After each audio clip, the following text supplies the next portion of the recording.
لو بتفكر تشتغل في مجال العقارات او اوريدي شغال، فعايزك تجاوبني على السؤال ده. هل الطبيعي ان ممكن يكون في حد في بداية حياته المهنية وعمره في بدايات العشرينات يكون دخله متساوي لحد ممكن يكون في نهاية عمره مهني ويكون واصل لبوزيشن عالي جدا؟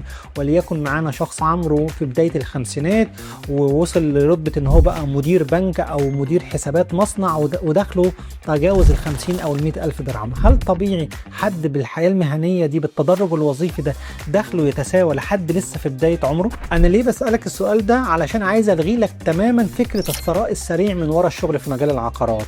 دي كذبة كبيرة انت بتكون شايفها من بره وشايف الناس اللي اشتغلت في العقارات راكبين سيارات، ولكن الحقيقة مش كده تماما. الحقيقة ان شغلانة العقارات دي زيها زي اي وظيفة او مهنة فيها تدرج وظيفي وفيها تطوير ومحتاجة وقت ومجهود علشان تقدر توصل لشيء معين، بدليل ان احنا بنشوف مئات لو ما كانش الالوف اللي شغالين في مجال العقارات، ولكن نسبة قد ايه اللي بيحققوا نجاحات نقدر نقول عليها النجاحات حقيقية. النجاحات دي ما تمتش من فراغ، والنتائج دي ما اتحققتش الا بعد وقت ومجهود وصبر وتطوير وحاجات كتيرة جدا. وهديك مثال حصل معايا انا شخصيا في بداية عملي في مجال العقارات في 2006. جالي اول فرصة عمل في المجال ده، ولكن جالي راتب ضئيل جدا جدا تقريبا يكفيني بس مواصلات للعمل، ولكن والدي نصحني وقال لي يا هشام روح وتعلم، انت لسه مالكش سعر في السوق، بعد ما تتعلم ويبقى عندك خبرة هيبقى ليك سعر وهتطلب السعر والرقم اللي انت عايزه. وده الحمد لله اللي حصل معايا، ولكن بعد سنين اكيد. وفي النهاية نصيحتي ليك وانت بتبدأ المجال ده،